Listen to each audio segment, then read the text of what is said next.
Bienvenue à tout le monde. Merci à tous d'être là pour l'atelier. Aujourd'hui, on est sur une thématique télétravail et je vous laisse en compagnie d'Hervé et Vincent qui connaissent bien le sujet. Et Je vous membre de donne la main, les l'UPE. garçons. Merci beaucoup, Elodie. Bonjour. Écoutez, bonjour à toutes et tous, et donc merci de nous rejoindre pour cet atelier matinal concernant, comme tu le précisais, Elodie, donc, ce nouveau mode d'organisation, ô combien sujet d'actualité pour toutes et tous, très commenté en cette période si singulière aussi, avec cette période de confinement, et effectivement, sujet très questionné, très décrié. Enfin, nous aurons évidemment l'occasion de l'aborder ensemble. Aujourd'hui, donc, je remercie évidemment l'UPE, et c'est vrai que c'est toujours agréable entre membres de pouvoir se retrouver, donc, pour partager et pour en intelligence un petit peu collective. Donc ça, c'est plutôt sympa. Merci donc à l'UPE d'organiser toujours ces ateliers. Nous sommes aujourd'hui en co-animation, et je suis en co-animation avec Vincent Deplano, donc que vous devez distinguer sur une de vos vignettes. Et donc, pour nous présenter auprès de vous, donc tout d'abord, je vais commencer par moi-même. Donc Hervé Tortelier, je suis dirigeant du cabinet De l'Avant à Nice, un cabinet qui est à Nice.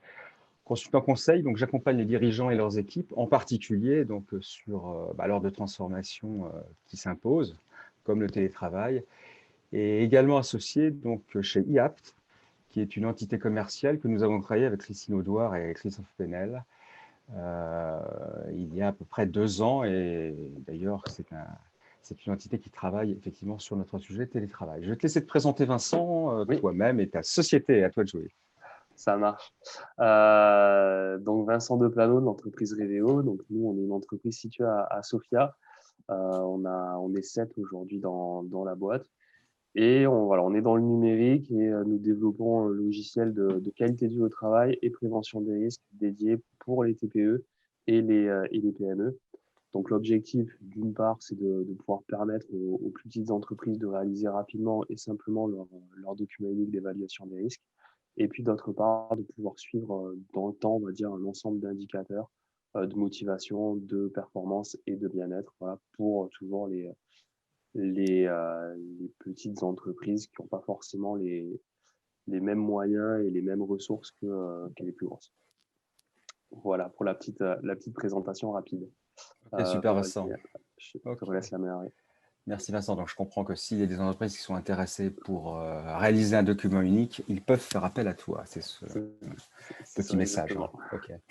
Ok, donc vous précisez également que c'est grâce à ce sujet, donc le télétravail, que nous sommes rejoints, donc IAPT et Révéo, donc du fait effectivement de répondre aux attentes et aux besoins de nos clients et de nombreux prospects.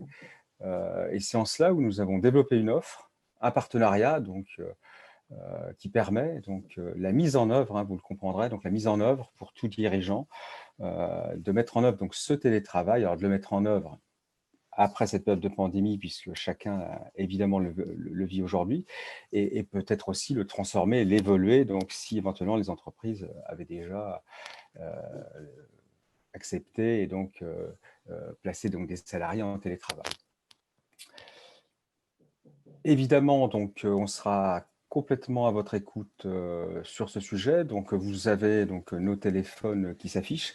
Ce que nous vous proposons, c'est pour ceux qui souhaitent qu'on puisse les contacter ou développer avec eux, donc éventuellement l'accompagnement, dans le menu donc converser, de nous indiquer donc vos coordonnées mail, afin qu'on puisse évidemment vous retrouver et vous recontacter suite à cette intervention.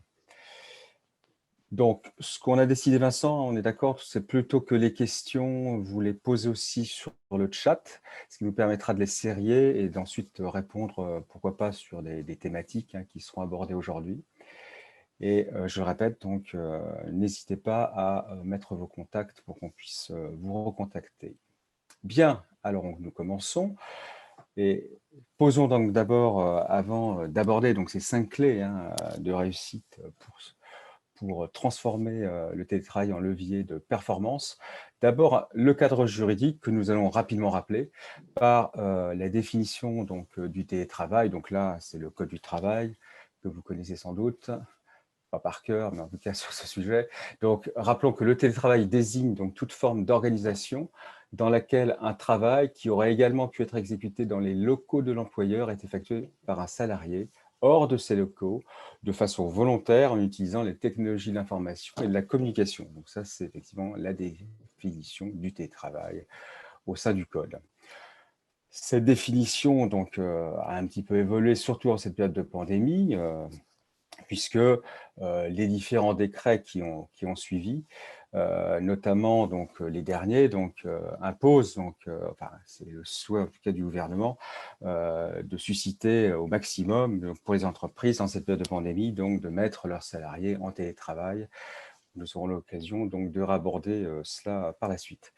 Un petit rappel donc des différents accords nationaux interprofessionnels, donc d'IANI, des décrets. Donc le premier a été effectivement réalisé en 2005, suivi d'une loi, d'un décret 2017, dit loi Macron, puis 2018 et enfin donc le dernier accord interprofessionnel donc s'est signé en fin d'année 2020 à l'occasion donc d'une concertation qui s'est tenue le 26 novembre 2020.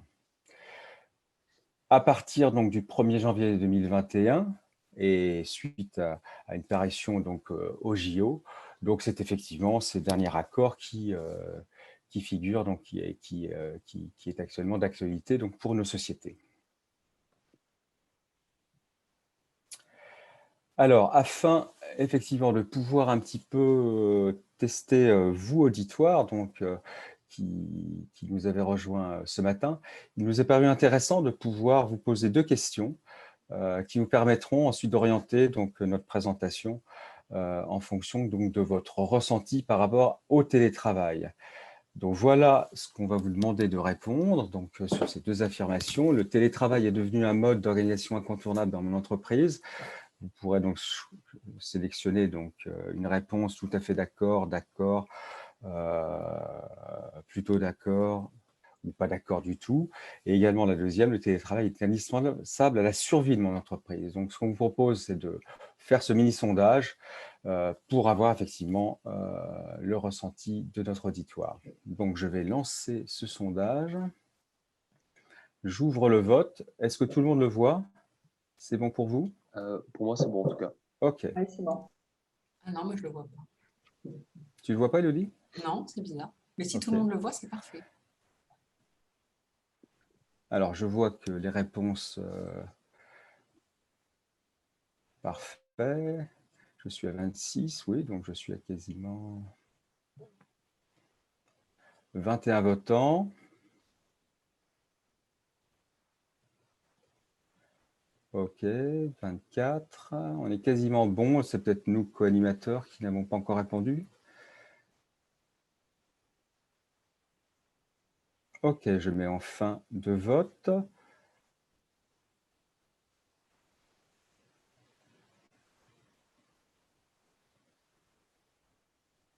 Alors, je relance le sondage. Oui, non, c'est... Vous voyez le résultat également avec moi? Oui. Ok. Donc ça, c'est sur la première question. Donc, le télétravail est devenu un mode d'organisation incontournable. Donc, effectivement, majoritairement, donc, nous sommes tout à fait d'accord et plutôt d'accord. Et concernant donc la deuxième question, alors c'est sur le mode d'organisation. Je n'ai pas la deuxième question, Elodie. Tu as une flèche, Pas la normalement, petite tu appuies flèche, sur là, la sur petite le- flèche. Ah oui, exactement. Voilà. Voilà. Ok, donc je vous invite à répondre à la deuxième question et j'ouvre le vote.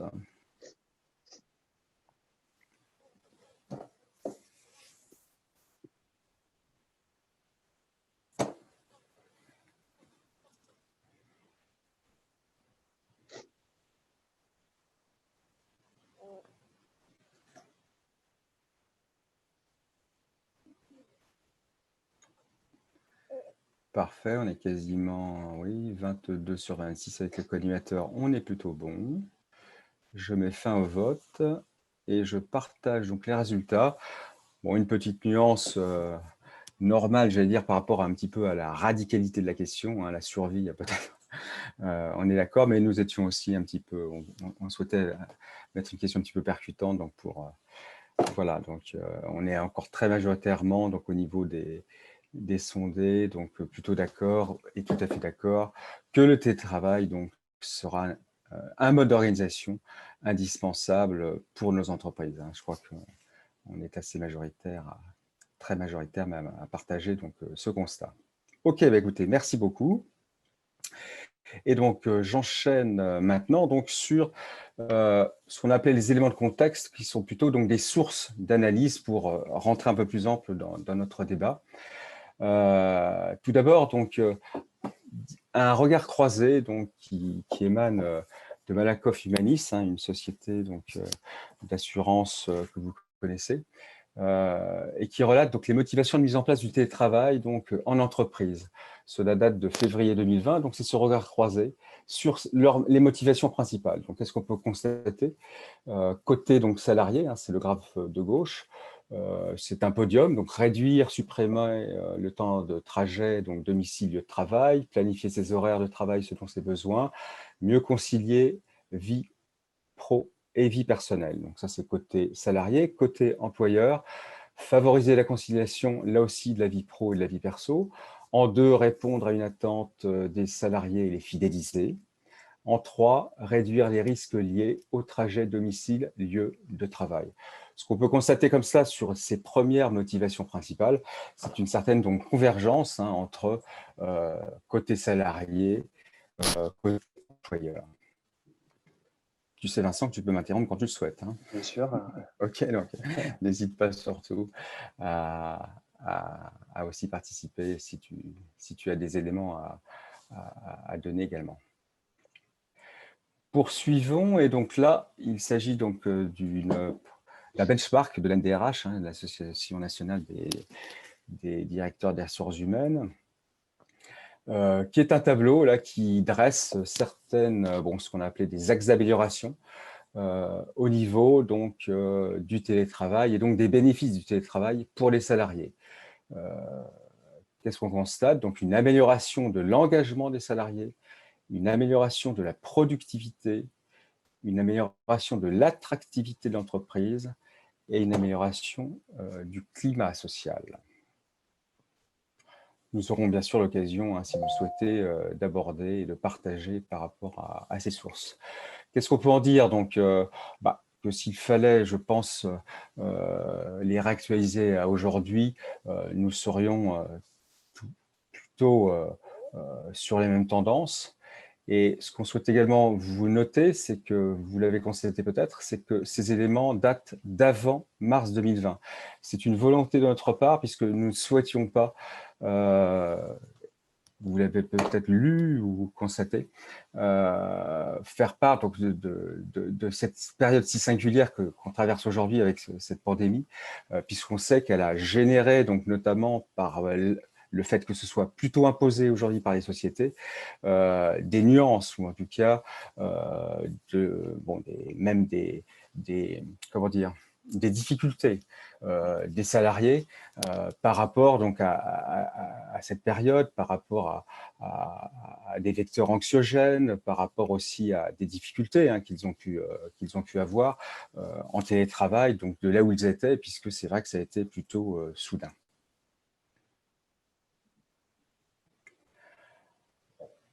Un dernier graphe aussi qui est un regard croisé qui nous semblait intéressant également de partager. Là, on est sur les bénéfices perçus donc, du télétravail. Regard croisé là encore qui nous vient de Malakoff Humanis et qui nous permet de dresser aussi là un petit podium donc des bénéfices qui sont très liés entre salariés et employeurs.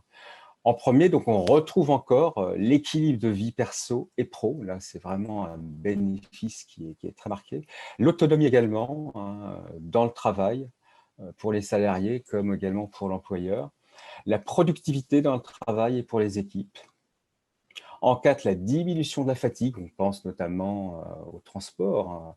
On peut penser à nos amis parisiens qui quelquefois, enfin moi j'en ai été, comme peut-être certains d'entre vous, par exemple, moi, tous les matins et tous les soirs, j'avais entre 1 heure et 1 heure et demie de voiture entre mon domicile et le siège de l'entreprise.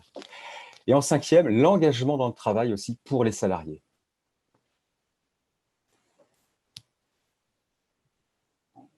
Voilà, donc au niveau des points de contexte. Rentrons maintenant donc plus à même sur notre sujet avec notre conviction. Donc vous l'avez compris, donc notre conviction, ça a été ce travail que nous avons mené entre IAPT et Reveo, chacun dans son antériorité professionnelle, et notamment donc côté IAPT par deux expériences de nos trois membres qui composent cette entité, qui ont vécu le télétravail depuis plus de 10 ans. Donc ce sont des collègues, Christophe et Christine, qui, de par leur parcours, ont télétravaillé déjà depuis de longues années. C'est toute cette expérience et surtout ensuite cette évolution du télétravail au sein de nos entreprises qui nous a fait, donc, comme on vous l'a dit, donc, nous réunir pour développer cette offre. Et aussi par rapport à de nombreux partages que nous avons eus avec des dirigeants d'entreprise, leurs équipes, qui souhaitaient donc un accompagnement donc, qui commence de la volonté du dirigeant ou de l'équipe de direction de mettre en œuvre le télétravail, du déploiement pour le mettre en œuvre ce télétravail, donc par rapport à un accompagnement des structures, des équipes, et effectivement aussi un suivi, et on aura l'occasion de l'aborder. Donc c'est tout cet accompagnement qu'on a conçu dans l'offre qui aujourd'hui est pour les entreprises qu'on accompagne. Alors oui, le télétravail, ce sont des apports, et ça, c'est notre conviction. Quels sont ces apports? Donc rapidement, on l'a vu dans ces sondages qu'on vous a présentés, une qualité de vie. Donc un apport, c'est une meilleure qualité de vie des salariés. Et là, on pense à la gestion du temps, à l'équilibre, on l'a vu, entre vie pro et vie privée, et ce qui génère aussi une diminution du stress pour les salariés. C'était évidemment aussi de conformité plus du RSE, donc, qui est au niveau de la responsabilité sociétale de nos entreprises. Donc là, qu'est-ce qu'on met dedans? Donc c'est l'amélioration de la vie de la société au sens large. C'est un meilleur aménagement aussi du territoire. C'est vrai que pour une entreprise, on peut avoir des salariés qui peuvent être éloignés du siège ou de la société. C'est aussi un maintien des zones plus rurales. On pense aussi il n'y a pas que l'urbain, il n'y a pas que les grandes villes. Et c'est l'intérêt du télétravail, c'est de pouvoir effectivement avoir des collaborateurs qui sont plus éloignés. Attractivité de l'entreprise, donc, on l'a dit, donc c'est peut-être aussi pour nous dirigeants de faciliter des recrutements un peu plus lointains, donc au niveau là aussi de là où nous sommes. Donc c'est recruter aussi des compétences rares qui peuvent être là encore autres que dans notre périmètre urbain. C'est aussi permettre aussi une fidélisation des compétences. Là, c'est surtout une réponse des collaborateurs dans les différents sondages. C'est attractif, notamment au niveau des jeunes générations. C'est vrai qu'ils sont plutôt séduits par le télétravail. On peut aussi penser à l'amélioration de la rentabilité et de la compétitivité. Alors, ne serait-ce que, par exemple, il s'est prouvé une réduction de l'absentéisme. Alors, je ne vais pas vous inonder de chiffres, mais il y a plein de chiffres qui existent là-dessus. Dans la gestion du stress, dans la productivité des salariés. Donc, ce sont des points d'amélioration de la rentabilité pour nos entreprises. Faciliter la continuité d'activité en cas de situation exceptionnelle. Là, effectivement, nous le vivons, on est en plein dedans. Donc, c'est vrai que le télétravail permet, par exemple, en cas de pandémie, en cas de grève, en cas d'événements exceptionnels, de pouvoir faciliter, donc de pouvoir continuer l'activité de nos entreprises. C'est aussi une confiance réciproque en termes d'apport, là, parce que c'est vrai qu'on développe l'autonomie de nos salariés, de responsabilisation. C'est aussi partager les visions des entreprises. La flexibilité horaire, alors même si aussi il faut là aussi l'encadrer, la manager, mais c'est aussi faciliter pour nos salariés de pouvoir gérer autrement leurs horaires de travail. Et aussi, on pense aussi aux gains immobiliers. On en aura peut-être entendu parler, mais c'est vrai que les quartiers de la Défense, par exemple, s'interrogent beaucoup puisqu'il y a beaucoup de sièges qui sont en train de se remettre en cause leur surface de bureaux. Et là aussi, ce sont aussi des gains en euros pour nos entreprises. Donc, des apports du télétravail. Mais aussi, donc on n'oublie pas, et on en a parlé, il y a aussi des difficultés perçues. Donc, rapidement, quelles sont-elles? C'est vrai qu'on peut distinguer des échanges qui peuvent être aussi parfois plus difficiles pour certains salariés.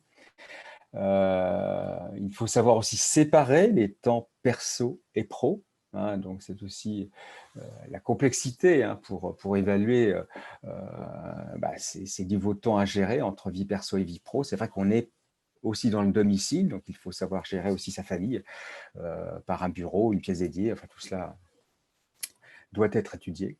Ça peut être aussi des difficultés techniques parce qu'il faut maîtriser les outils informatiques, donc, qui sont plutôt à distance, hein, bien sûr. Et donc là encore, les qualités de réseau, etc., donc, peuvent gérer des difficultés. Il peut y avoir aussi des relations clients plus difficiles parce que c'est vrai que c'est une transformation, c'est un nouveau mode d'organisation. Donc, c'est vrai qu'il y a de l'apprentissage aussi à faire. Donc, il peut y avoir aussi de la relation client peut-être plus difficile. Donc, là aussi à gérer, à accompagner. Pensons aussi à l'addiction au travail. Là, on est vraiment dans certains salariés qui peuvent avoir des difficultés encore à gérer leur organisation. Donc, là encore, accompagnement. Ça concerne aussi les RPS, la QVT, avec les droits à la déconnexion, bien sûr, mais aussi tout ce qui tourne autour des risques psychosociaux liés à l'isolement, à la perte du collectif. Donc là encore, à accompagner. Ça peut être aussi des difficultés à manager à distance. Là, on passe aux managers, donc, qui doivent reconsidérer leur mode d'objectif, leur mode de management.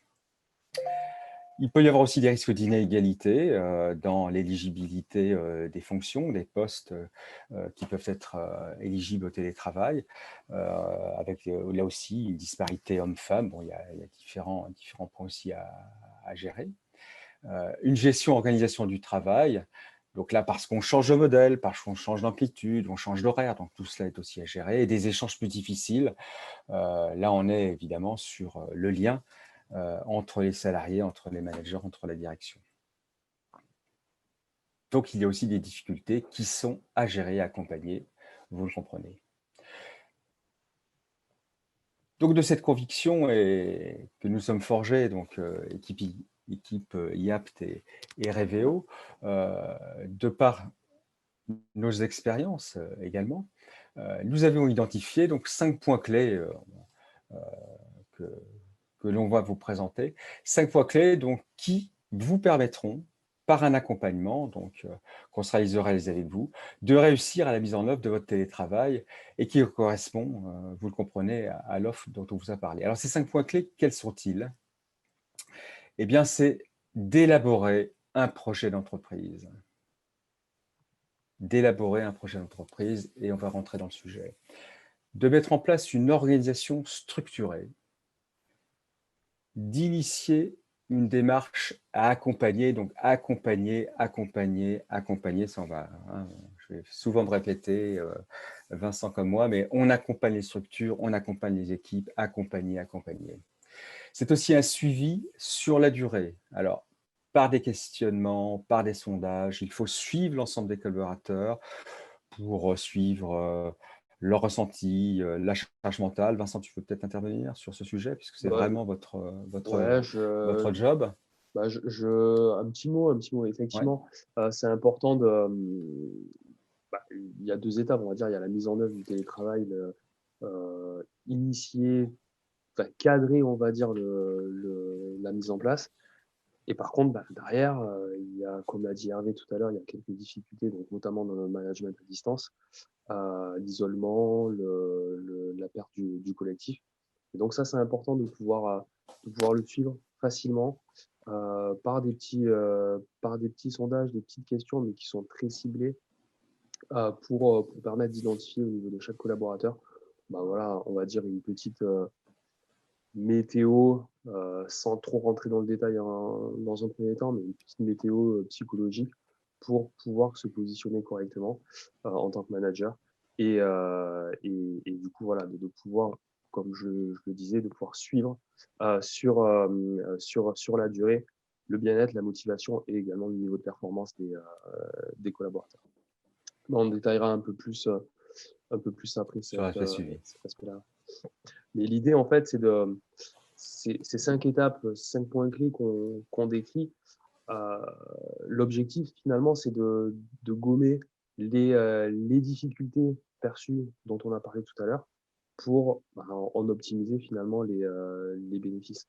Et si on respecte, on va dire, cette méthode, après, derrière, on va dire, on a fait tout ce qu'il fallait pour que ça se passe bien et que l'entreprise développe sa performance. Tout à fait. OK. Et enfin, donc, le cinquième point clé, donc management de la performance. Donc là, on entend, et vous le comprenez, donc manager, former, manager, former, manager, former, puisque là aussi, c'est cet accompagnement afin de cultiver, comme tu disais Vincent, donc cette performance collective donc, de nos équipes. Alors, premier axe, premier point clé, donc ce projet d'entreprise. Donc, c'est quoi, c'est un projet d'entreprise? C'est évidemment donner du sens. Donc, donner du sens vis-à-vis de votre stratégie d'entreprise, dans la démarche et donc dans ce lien de cette stratégie d'entreprise. Donc, c'est vraiment donner du sens à votre écosystème, hein, tout l'écosystème de l'entreprise. Donc, et donner du sens aussi à l'impact du télétravail au sein de votre entreprise. C'est aussi, en deuxième point, donc valider vos enjeux qui sont les principes et les résultats attendus. Donc, qu'est-ce que vous attendez donc, dans cette mise en place du travail? Donc, on donne le sens, on valide, on a une vision partagée, on élabore des principes sur l'écosystème, sur tout vraiment l'écosystème de votre entreprise. On valide les enjeux avec des principes et des résultats donc, qui peuvent être aussi avec des indicateurs. On co-construit également, ça c'était important, donc on construit ce projet, et notamment avec les représentants du personnel, avec aussi des référents. Alors, ça dépend évidemment de la taille de vos structures, hein, mais donc soit vous avez des représentants du personnel, mais n'oubliez pas aussi les TPE, qui peuvent même, à moins de 7 salariés, j'allais dire, hein, avoir un représentant du personnel, hein. Mais ça peut être aussi des référents. Tu souris, Vincent, qu'est-ce que tu voulais Non, je disais juste que bah oui, les TPE sont Ouais, aussi impactés par le télétravail et doivent le mettre en place. Après, je pense qu'il y a des choses qui parlera plus aux plus grandes entreprises et effectivement ouais, le CSE, les représentants du personnel. Bon, je pense que toutes les entreprises ne sont pas concernées. ouais, bien sûr. Juste ça. Mais il est important, hein, et on le verra dans nos projets, pas dans les 5 points clés, d'avoir hein, ce moment, comité de direction, comité de pilotage, mais d'avoir hein, cette co-construction, c'est important. Évidemment, de faire adhérer, donc là, il y a aussi ce côté adhésion des collaborateurs pour qu'ils puissent vraiment s'inscrire dans cette démarche collective, dans cette stratégie d'entreprise, hein, dans ces plans d'amélioration de vos entreprises, de confiance, de lien, pour effectivement susciter l'adhésion de vos collaborateurs. Et évidemment, savoir suivre et ajuster. Donc là, on revient à la co-construction, hein, donc suivre et ajuster au niveau d'une structure, hein, qu'elle soit comité de pilotage paritaire ou comité de direction, mais qu'il y ait ce moment de partage et de co-construction. Deuxième point clé, une organisation structurée pour la mise en œuvre du télétravail. Donc là, on est quelque part dans l'étape préalable, qui est d'abord donc de négocier, d'élaborer donc soit une charte, soit un accord collectif. Où là, bon, je ne vais pas rentrer dans le détail, mais on sera évidemment à votre pleine disposition pour vous accompagner si besoin était. Mais donc, vous le savez, donc, vous avez la possibilité donc, de pouvoir signer, co-signer une charte qui est plutôt dans une phase d'expérimentation hein, des entreprises ou un accord collectif où là, vous avez un certain nombre de sujets à négocier avec vos salariés. Bien sûr, il peut y avoir un regard juridique, une aide avec un avocat du travail. Hein, donc, tout cela peut hein, si vous le souhaitez, se gérer aussi par notre accompagnement. Ensuite, une communication hein, dans cette organisation structurée, donc une information sur les enjeux, là aussi pour faire adhérer donc, au projet. Ensuite, une phase d'expérimentation, c'est ce que l'on recommande, hein. Donc soit un site pilote, soit un service, En tout cas, commencer déjà par un pilote, tout cela pour pouvoir, là encore, ajuster, faire évoluer vos accords et aussi du retour d'expérience. Et enfin, donc, vous l'avez compris, donc toujours ajustement, planification, déploiement, mise en place de suivi, donc par un pilotage qui se fait par ce comité ou par cette structure que vous dédierez pour gérer la mise en place de ce télétravail au sein de vos sociétés. Troisième point clé, cette démarche à accompagner, donc, qui est, on peut l'imaginer, par l'étape du déploiement, donc au niveau de vos structures et de vos équipes. Donc là, c'est toujours géré par ce comité de référent hein, ou de pilotage hein, qui, là aussi, suit, ajuste. Oui, Juste Hervé. Vincent. Non, Ouais, non, mais en j'en fait, prie. tu sais que moi, je suis très, Oui, tu es très… je suis très, très orienté TPE et Oui, même pour les PME. oui, Tu vois, typiquement, quand tu parles de comité de pilotage paritaire et mixte, moi, personnellement, je suis un peu, tu m'as un peu perdu, quoi. Donc, je oui. pense que ça peut désorienter, enfin, désorienter. En tout cas, Mais faire passer la chose comme relativement complexe. oui, Je sais alors pas tu pourrais parler aussi de ton expérience, puisque je crois que Reveo, vous avez aussi négocié cette charte. Donc, qu'est-ce que nous, on vous est tous avez… en télétravail. Alors, vous êtes tous en télétravail, bien, bah, comme nous le sommes tous normalement aujourd'hui, Oui, oui, oui, non, non, mais mais, c'est vrai. mais ce sera intéressant que tu nous dises qu'est-ce que vous avez donc bâti comme, on va dire, euh, comme instance pour suivre ce télétravail. Cela s'est fait comment, si tu peux comme ça nous dire de Nous, ton en fait, expérience à toi. Ouais. bon, après, voilà, il y a la réflexion s'est quand même posée avant le Covid. Donc, le Covid a été un déclencheur, mais ça n'a pas été Bien sûr, bien sûr. l'élément qui nous a fait prendre la décision. Donc, on a rédigé une charte qui était, c'est mon associé et moi, donc on va dire unilatérale. On l'a Hmm. proposée. On n'a pas eu de retour négatif dessus. On l'a mise en application. Et puis, puis après, on essaie quand même de suivre régulièrement, d'avoir des retours de leur part. On se voit tous les matins en visio. Voilà, on a mis des choses en place. Mais c'est vrai que ça s'est fait relativement simplement. Et pour le coup, on a fait, pour revenir sur ce que tu disais tout à l'heure, on a fait pas mal d'économies de loyer.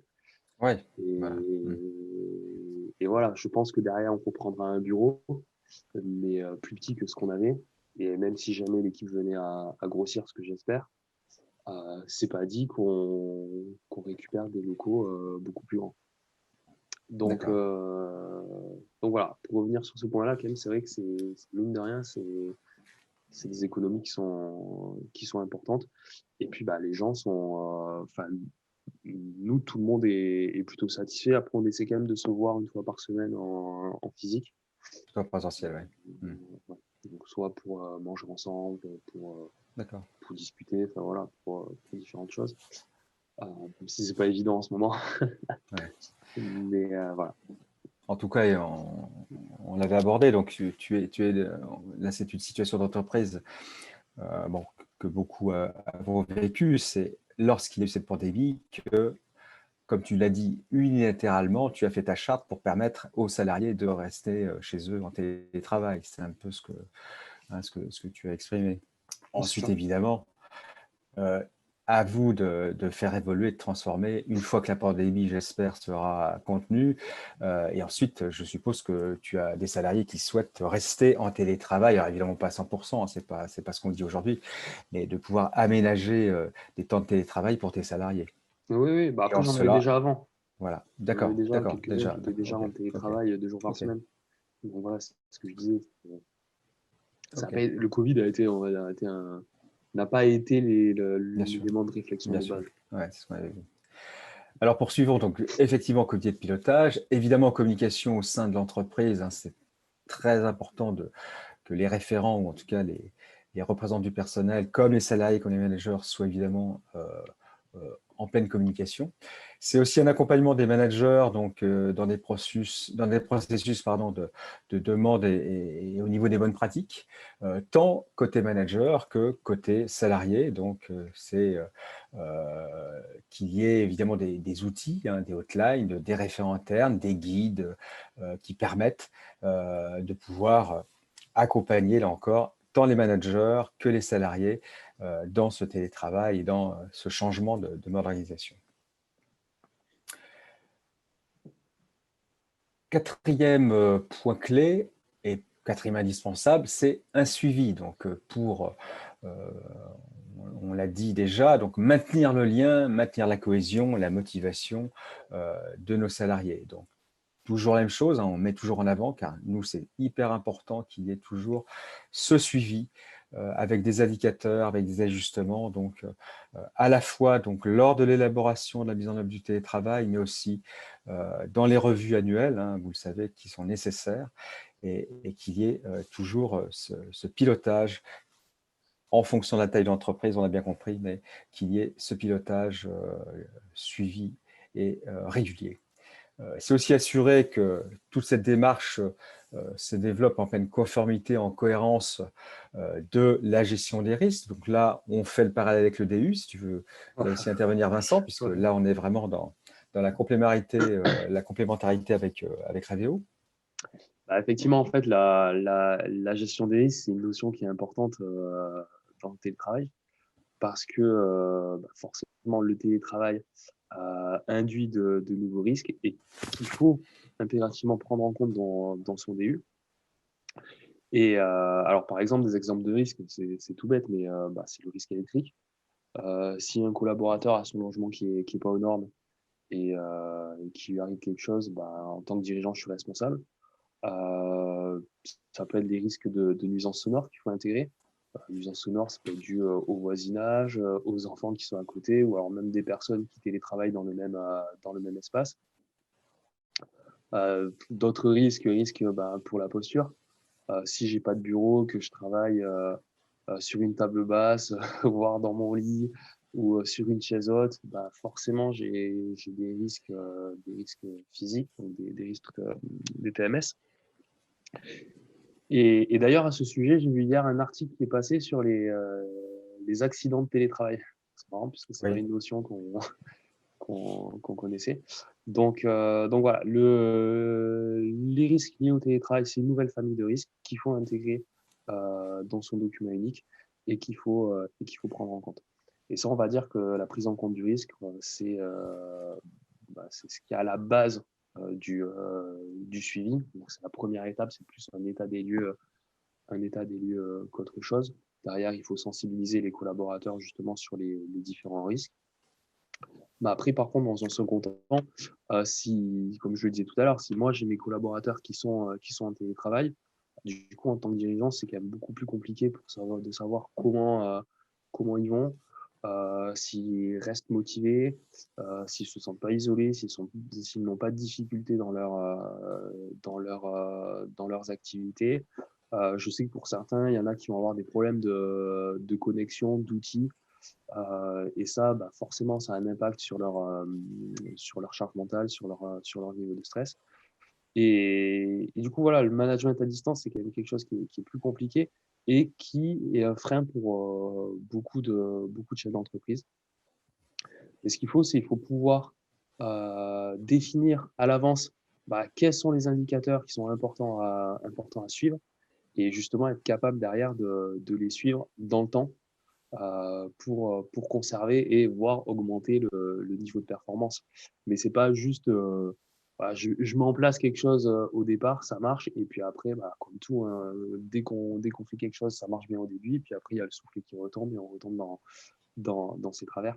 Et là, voilà, il faut impérativement suivre dans le temps pour conserver la cohésion, on va dire, maintenir le lien, conserver la cohésion et développer la performance. Voilà ce que j'avais à dire sur cet aspect-là. Du coup, Hervé, je te laisse enchaîner sur la dernière partie. Oui, bien sûr, merci. Les garçons, vous avez des questions dans le chat, mais vous les faites à la fin, c'est ça, hein? Oui, on va les faire à la fin. Donc, Ok, bon, c'est juste pour le dire à Magali parce qu'elle a déjà posé plusieurs questions. D'accord, nous Ce sera sommes peut-être à la fin. quasiment, Oui. nous sommes quasiment au bout. Nous sommes quasiment au bout. Je Mais ne c'est vrai suis pas pressée, tout va bien. Ok. Mais c'est vrai qu'on peut rappeler encore une fois qu'il est tout à fait nécessaire donc, de négocier soit une charte et un accord et surtout d'avoir un écrit. J'étais hier avec un cabinet parisien de notaires. C'est un cabinet qui a 20 salariés. Donc, je posais la question à un des dirigeants associés. Je disais, alors, vous êtes en télétravail? Donc, il nous disait, oui, une partie de mes salariés était en télétravail, mais vous avez négocié une charte ou un accord? Ah non, non, non. Et vous avez réalisé un accord quand même, vous avez un écrit entre vos salariés à chaque contrat de travail? Non, non, non. Donc c'est vrai que bon, c'est à rappeler, hein, et tu as raison, Vincent. On peut parler aussi d'accident du travail. Donc quels sont les risques sans écrit? Et effectivement, il y en a de multiples, hein. On peut même, pourquoi pas, parler de télétravail au noir, hein, puisque c'est quelque chose qui effectivement, voilà, est en l'absence de l'égalité, donc l'accident du travail, mais on peut penser aussi à la protection des données, informatique. Bon, il y a tout un tas de choses, hein, donc, qui interviennent là-dedans. Bref, alors poursuivre effectivement, donc oui, tu en parlais aussi Vincent, donc un suivi par des mesures et des sondages, donc, et ça c'est votre savoir-faire donc, au niveau de Reveo, sondage des salariés qui permettent de mesurer, tu disais, la charge mentale ou le renseignement des salariés. Et Alors, aussi, c'est effectivement le sondage, donc la capacité d'adresser des sondages régulièrement, mais au-delà du sondage qui est un moyen finalement de, d'obtenir des données, ce qui est important, c'est le fond et la manière dont on le fait. C'est pour ça que nous, voilà, on a un chercheur en psychologie du travail et en prévention qui est salarié de l'entreprise. On travaille avec un laboratoire de recherche spécialisé à Nice. On a pas mal on va dire, d'assises scientifiques sur ce domaine-là. ouais. Et vous êtes effectivement partenaire aussi de l'université en psychologie de Nice, hein, ce qui est important. Ouais, tout à fait. Voilà, donc ce suivi, on l'a dit, donc, afin de maintenir le lien, la cohésion, la motivation, la performance et le dialogue donc, au niveau de nos salariés. Enfin, donc, le 5e point clé, qui est, on va dire, l'étape formation, l'étape retour d'expérience, l'étape management. C'est ce qu'on a appelé donc, le 5e point clé du management de la performance, déjà par partager les orientations stratégiques donc, pour les managers, afin donc, de permettre aussi de faciliter le travail de leurs équipes à distance. Donc là, c'est vrai que c'est quelque chose à faire évoluer au niveau des managers et on les accompagne en ce sens. Afin aussi de clarifier les objectifs, on l'a dit, donc les objectifs changent, sont à remodeler, sont à restructurer, sont à requalifier. Partager l'orientation et clarifier les objectifs permettent évidemment de mieux comprendre les enjeux. Donc, c'est important au niveau des axes de vos plans d'amélioration. C'est aussi développer une culture du management par la confiance, qui, avec l'alliance de la clarification des objectifs, permet de développer l'autonomie de vos salariés et de vos managers.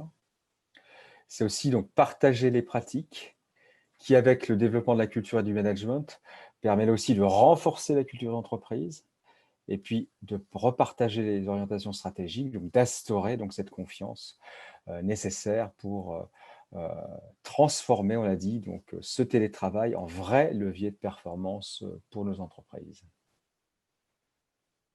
Voilà donc les 5 points clés qu'on souhaitait donc vous présenter.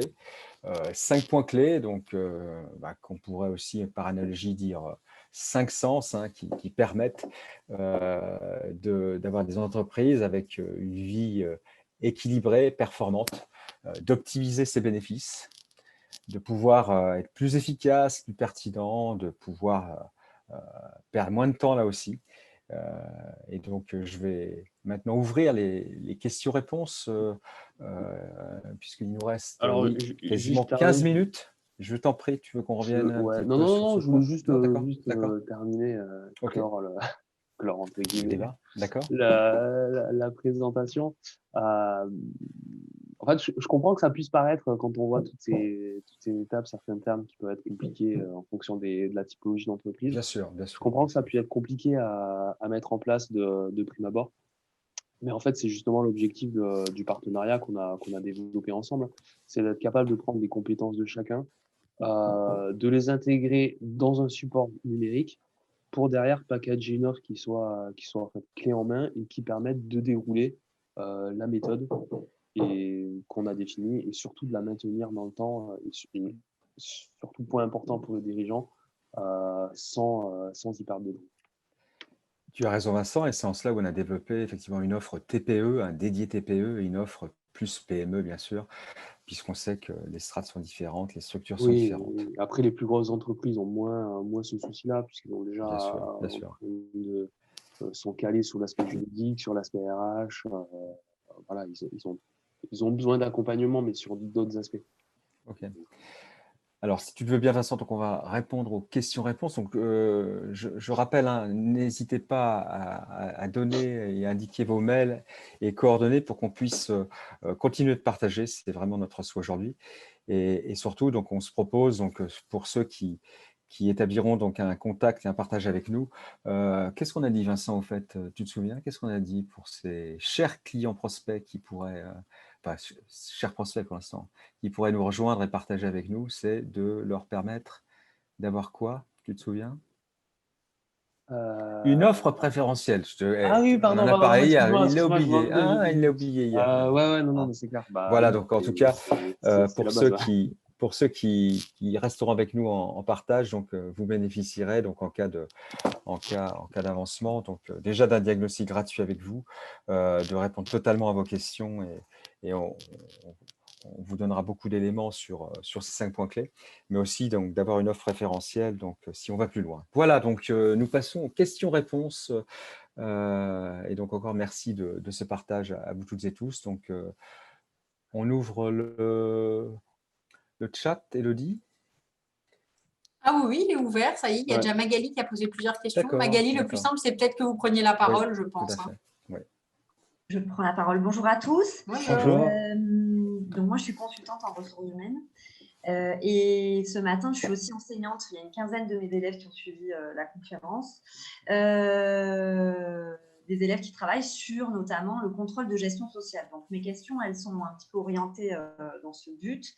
Alors les deux premières moins. La dernière qui est liée au contrôle de gestion sociale, c'est quelles sont les véritables économies financières pour l'entreprise à mettre en place le télétravail? Quels sont les ajouts de charges connus et les réductions surtout, parce que c'est ça aussi que cherchent les clients, notamment fiscales. Est-ce qu'il y en a? Est-ce qu'en mettant en place le télétravail, on a des leviers comme ça de finances, d'économie?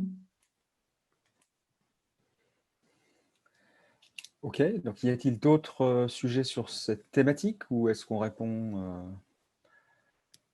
Vincent, je n'ai pas le visuel moi, des questions, Pardon. sinon j'interromps le Non, partage. Si, non, si non. tu mets chat, Ouais, faut Alors, mon que chat est si où? tu cliques Mon sur chat est où? converser, tu vas voir sur le côté. ta discussion en bas. En bas, discussion, tu cliques et tu vois le panneau à Alors, droite. je ne l'ai Non, il pas n'y a là. pas d'autre. C'est la seule question sur cet aspect-là.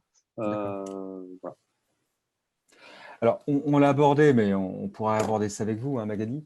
D'emblée, comme ça, du tac au tac, vous l'avez vu, donc déjà pour l'entreprise, le fait d'avoir donc des salariés en télétravail, peut générer effectivement des économies induites sur, par exemple, les temps de transport. Donc le temps, hein, on parle de temps, donc temps Le pour temps l'entreprise et le que coût. pour le salarié.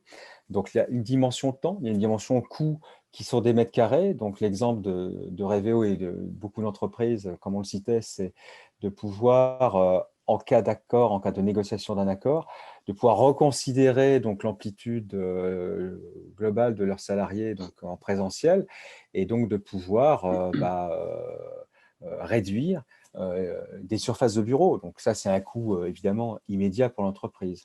Donc, on peut parler de charges donc, qui sont des charges liées au transport donc, des salariés, donc, entre le domicile et les entreprises, le coût induit donc, au niveau des mètres carrés.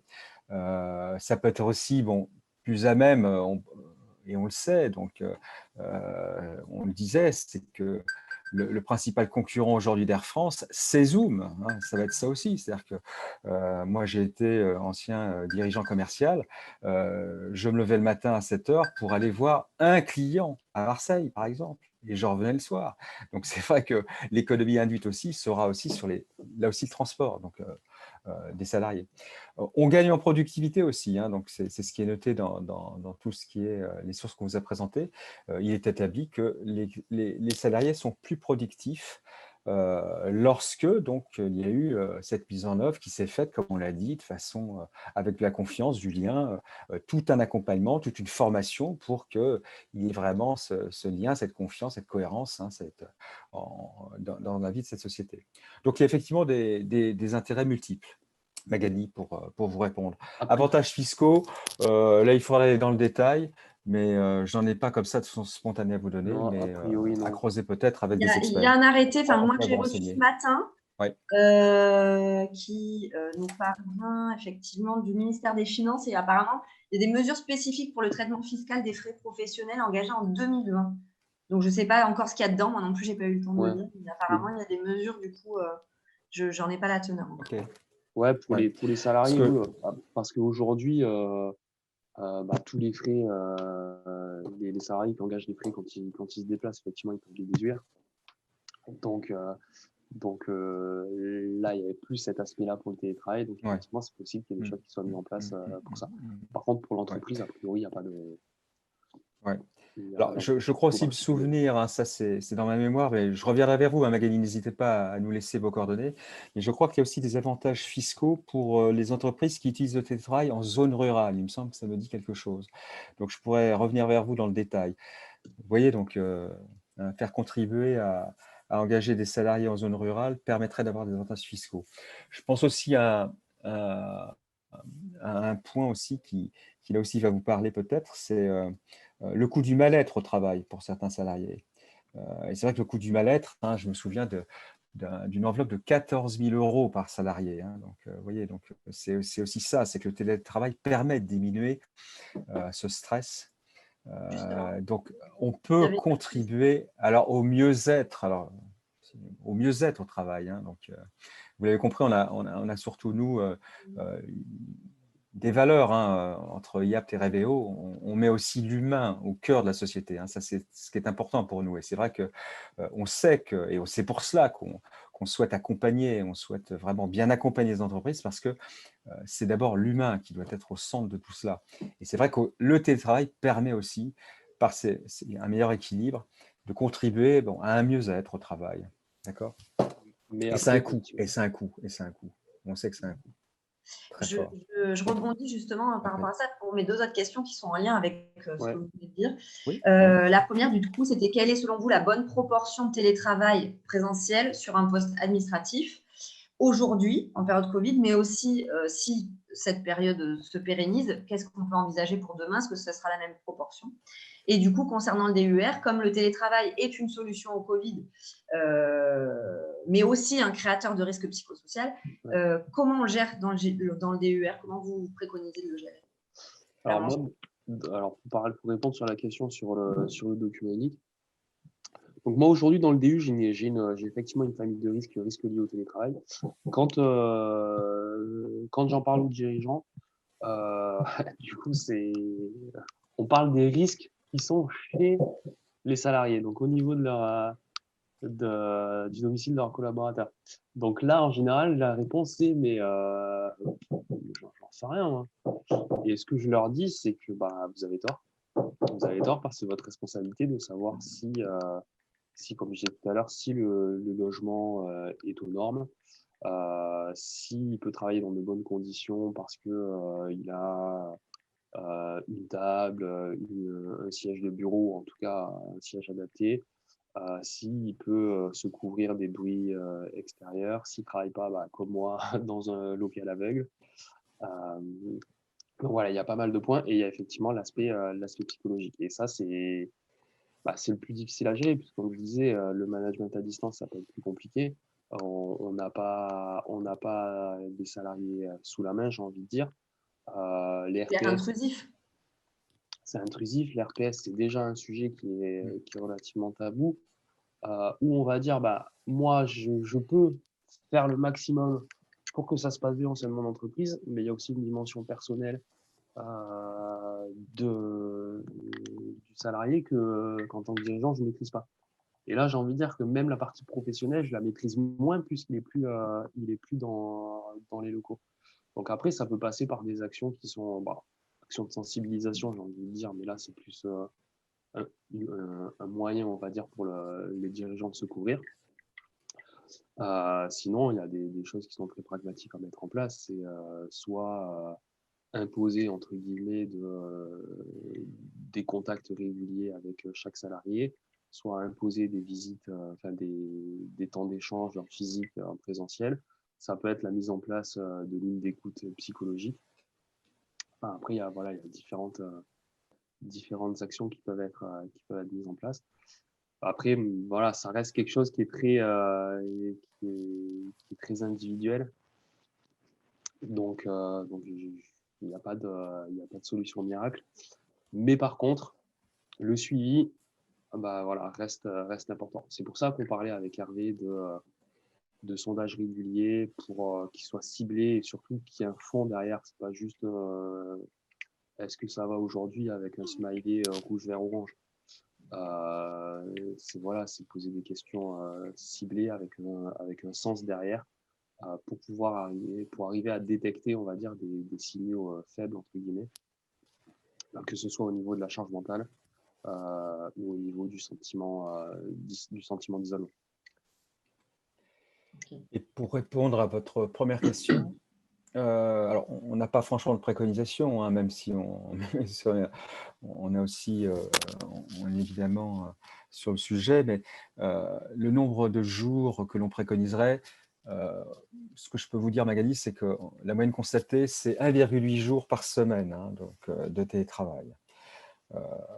Mais ça, c'est une moyenne. Mais c'est vous, une moyenne. vous voyez les risques, vous voyez les entreprises, ouais. ce qu'elles font bien, pas bien. Je dirais qu'aujourd'hui, s'il fallait nous qu'on préconise, notamment dans une période d'expérimentation et de démarrage du télétravail, on serait plutôt sur cette moyenne-là également, hein, 2 jours. Voilà. Entre 2 et 3 jours. Entre 2 et 3 jours, parce qu'on sait que le présentiel est aussi important, donc on l'a rappelé pour le lien, et puis pour toute la vie, et puis surtout pour l'équilibre. Et même en dehors du Covid. Même en dehors. Alors, en dehors du Covid, bien sûr, en dehors du Covid. Là, évidemment, le Covid, là, on est astreint, comme chacun, à être en télétravail normalement à 100%, hein, ce qui initie et ce qui a aussi généré, on va dire, une nuance, hein, du télétravail. On a pu le lire sur certains articles ou l'écouter. Mais c'est vrai que nous, nos préconisations, c'est plutôt effectivement 2 jours par semaine, donc de télétravail. Okay. Non, ce serait notre préconisation, tout à fait. Y a-t-il d'autres questions? Pour le moment, je n'en vois pas dans le chat, mais si jamais vous en avez, n'hésitez pas à prendre directement la parole. Hein. Et donc, je rappelle, hein, n'hésitez pas à laisser vos coordonnées pour qu'on puisse continuer à partager. Du coup, je pose une autre question. Je vous en prie. Est-ce que, à quoi vous vous êtes heurté face aux dirigeants de pire? Quelle est la pire réponse qu'on vous a faite quand vous êtes arrivé dans une entreprise alors qu'ils avaient besoin du télétravail, en tout cas de le mettre en place? Quels sont les pires cas, alors sans citer bien sûr le nom, mais auxquels vous vous êtes contraint, auxquels vous êtes heurté en entreprise? Je pense à un dialogue, hein, une gouvernance qui est contre le télétravail. Et quels sont les arguments qui vous ont été avancés? Moi, le pire, c'est le pire. On va dire le plus extrême que j'ai eu, c'est de toute façon, si mes salariés ne sont pas là, je sais qu'ils ne vont rien faire. Ils ne vont pas bosser. Donc de chez eux, ils ne travailleront pas. Et ça, pour vous, c'est encore présent sur le terrain? Oui, bien sûr. Et plutôt sur les petites entreprises ou toutes? Alors, sur les petites entreprises et les PME, on va dire jusqu'à 30-35 personnes.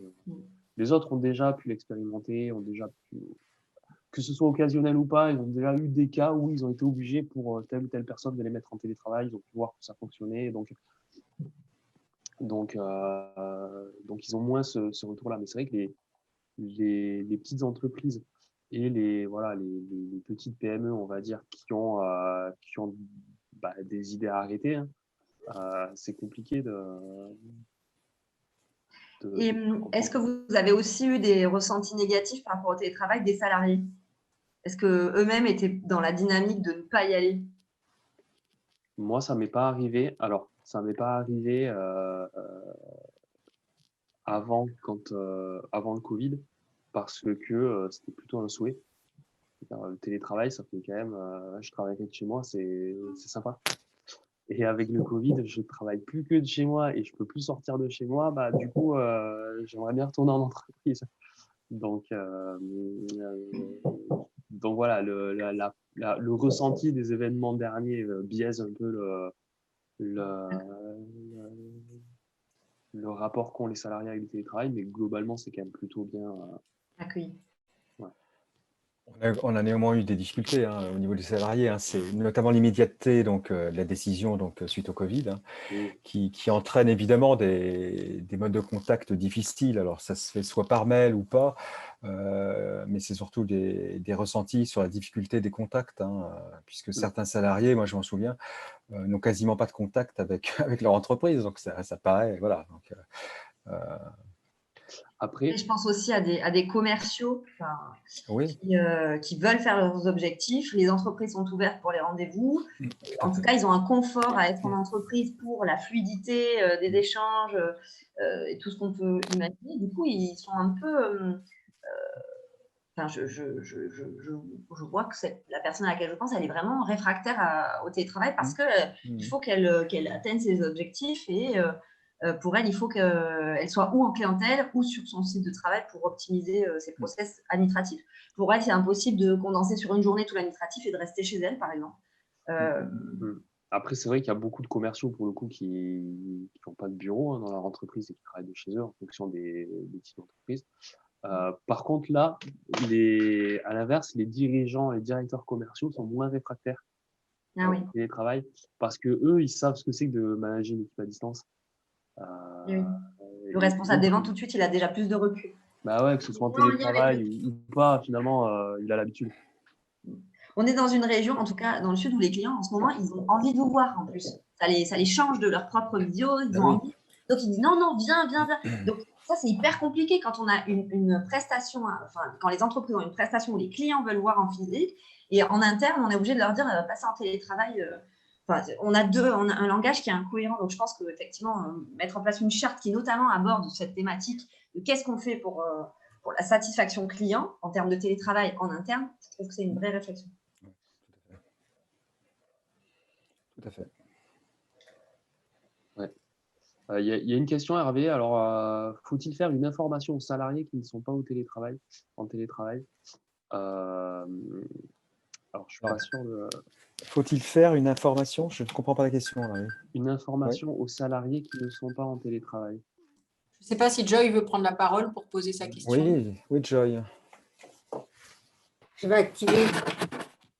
Moi, on vous entend. C'est toujours moi qui suis sur site.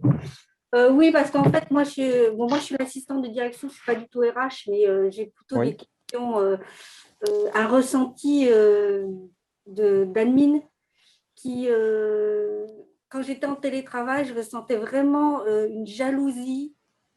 Parce qu'en fait, nous, on a un site de production. Oui. Donc, il y a la production, donc la production ne s'est jamais arrêtée. Quelques supports à la production continuent à travailler. Et puis, des gens qui sont vraiment administratifs, eux, ils sont partis en télétravail, dont moi. Et j'ai vraiment ressenti une jalousie par rapport à ça. Après, pour des circonstances, je suis revenue sur site, comme vous pouvez le voir. Et ça, c'est une discussion qui est dans les couloirs, qui est très, très souvent à mener. Mais qu'est-ce qu'il fait pourquoi il est en télétravail et pourquoi… Enfin, il y a quelque chose. Est-ce que… Parce qu'on parle beaucoup des gens qui sont en télétravail, leur support à eux, mais il y a aussi, je trouve, ce déséquilibre de ceux qui ne sont pas en télétravail. Oui, bah, effectivement, ça fait partie justement de la… Alors, Hervé pourra mieux en parler que moi, mais ça fait partie de l'accompagnement qui est important à mener parce qu'il ne faut pas négliger cet aspect-là. Et c'est pour ça que la charte, d'ailleurs, reprend qu'est-ce qui est télétravaillable, quelles sont les activités qui sont télétravaillables et celles qui ne le sont pas.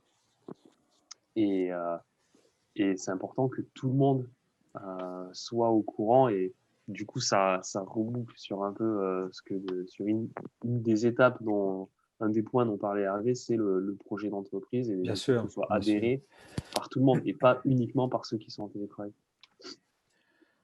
Tout à fait. Et Joyce, c'est exactement ça. C'est un projet d'entreprise. Et rappelez-vous ce qu'on a dit dans le projet d'entreprise. Donc, c'était d'abord de donner du sens au télétravail, puis de valider ses enjeux, de co-construire, de faire adhérer, d'accord, et de suivre et d'ajuster. Et c'est peut-être là l'étape qui a manqué au sein de votre entreprise. C'est ce projet d'entreprise à partager qui détermine ce nouveau mode d'organisation. Et on sait ô combien que c'est important pour qu'il y ait cette adhésion.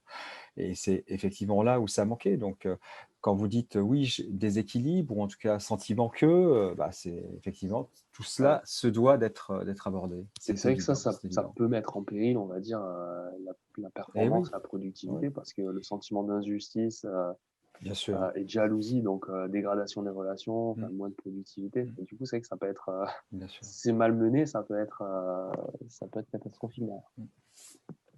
Ouais, je voudrais juste rebondir sur ce que vous venez de dire, parce que j'ai travaillé dans un grand groupe et lorsque j'étais en télétravail, certains disaient que j'étais en vacances. Mais oui, Pour vous C'est dire ça. que c'est extrêmement bien sûr. culturel aussi. Mm. Et ma question pour vous, c'est de dire aujourd'hui, lorsque vous vous lancez dans ces accompagnements, parce que je pense que c'est un vrai projet d'entreprise, effectivement, et Bien un sûr. vrai projet culturel, d'acculturation française aussi, parce que pour moi qui ai pu travailler à l'étranger, j'ai vu d'autres choses sur le télétravail. Quelle est la durée moyenne d'un accompagnement dans une entreprise pour vous, en fait, quand vous commencez Parce que des fois, le projet d'entreprise, je pense qu'il peut prendre du temps, quoi. Alors, je ne sais pas, je me pose cette question de durée d'accompagnement, en fait. Et merci Nathalie. Oui, donc disons qu'on s'adapte bien sûr à la structure d'entreprise. Évidemment, on n'aborde pas le sujet, on n'accompagne pas cette mise en œuvre dans une PE ou dans une PME ou dans un grand groupe qui ont d'autres structures, d'autres formes d'accompagnement. Mais c'est variable. Bon, c'est vrai que là, on est sollicité, nous, surtout sur des situations où les entreprises sont en télétravail et ils voient qu'il y a des plus et ils voient, ça génère donc, ça suscite des motivations. Donc, on nous appelle pour cela, pour faire évoluer donc, cette période si singulière qui est la pandémie, et donc pour faire évoluer ensuite dans le temps, mais aussi des sociétés qui étaient déjà en télétravail et qui souhaitent donc là le reformaliser par des accords. Et donc, on est aussi appelé pour mener, on va dire, ce qu'on appelle une revue avec elles, pour rebâtir toute la boucle qu'on vous a présentée, parce que c'est hyper important de rebalayer toute la boucle. Mais je dirais qu'il faut que l'entreprise prenne le temps, comme vous l'avez dit et comme c'était dit. Donc, c'est un projet d'entreprise. Donc, c'est vraiment dans un plan d'amélioration de la stratégie de l'entreprise. Donc, il faut prendre le temps pour réussir. Le but, c'est de réussir. On sait que c'est un apport, et on l'a vu, l'apport du télétravail est un incontournable. Donc, transformer c'est quelques difficultés, que ce soit vraiment un bénéfice. Oui, parce qu'il y a une étape du faire adhérer qui est importante aussi. Oui. Ouais, c'est vrai que c'est une question de culture aussi d'entreprise. Mais vous avez raison. Voilà. Ok, merci. Merci à vous. Est-ce qu'il y a d'autres questions Dans tous les cas, même s'il y a d'autres questions, Hervé et Vincent, vous n'avez pas mis vos adresses mail sur la slide. Je ne sais pas si c'est volontaire. Non. Non, mais Vous voulez les avez nos noter dans le téléphones, en tout chat? cas. Ouais, je l'ai. Ouais. Oui, d'accord. Ok. Comme ça, il est fréquent que les participants aient des fois des questions Voilà. quelques temps plus tard, et comme ça, ils peuvent rester en contact avec vous. Super. Tu as mis la mienne également, Vincent? Tu as mis la mienne également? Attends, non, je n'ai pas mis la tienne. Bon, et si jamais il y a besoin, n'hésitez pas à... Oui. Voilà, vous m'envoyez un email et je le transmets, il n'y a pas de souci. Moi, j'ai mis la Sinon, mienne tout au départ. Vous nous faites un petit SMS et on établit contact immédiatement Voilà. pour poursuivre avec vous. Tac. Tout Hop. questionnement. Donc, ton adresse Gmail, Hervé? Oui, la Gmail, hervé.tortelier. Ouais, c'est bon. S'il te plaît. Parfait. OK. Donc, on a Pierre-Jean qui nous dit merci pour cet atelier, bonne journée. Bérangère, je vous laisse en vous remerciant. Donc voilà, merci beaucoup pour cet atelier. Magali qui nous fait un coucou de la main. Avec ses étudiants. Avec tous ses étudiants. Donc, Bonne journée, merci beaucoup. Merci beaucoup. Bonne journée, à bientôt. Au revoir. Merci. merci à vous deux, Vincent et Hervé, pour l'animation Ok. de cet atelier sur Avec cette plaisir. thématique on ne peut plus d'actualité. Tout à fait. Et en tout cas, voilà, j'étais ravie de vous recevoir ce matin. Sachez Également. qu'il y aura le replay sur le site internet de l'UPE. Donc Oui. voilà, il y sera d'ici dans la journée. Donc si vous souhaitez partager le replay à des personnes qui n'ont malheureusement pas pu y participer, n'hésitez pas. Joy qui nous dit merci également. Pouce propre et aseptisé en l'air. Prenez soin de vous et de vos proches. Merci à vous. Elle est masquée, mais elle continue à avoir de l'humour. C'est bien, Joy, il faut. Bon, je vous remercie. Ok. Donc, le replay sera en ligne, le support aussi. Et n'hésitez pas à continuer à communiquer avec Hervé et Vincent voilà, pour toutes les questions que vous pourrez avoir à ce sujet. À votre télécoute. Je vous Merci dis à à vous. bientôt. Bonne Merci journée à tout le tous, monde. bonne journée. Merci à vous. Au revoir. Au revoir. Au revoir. Voilà. Bonne journée à vous.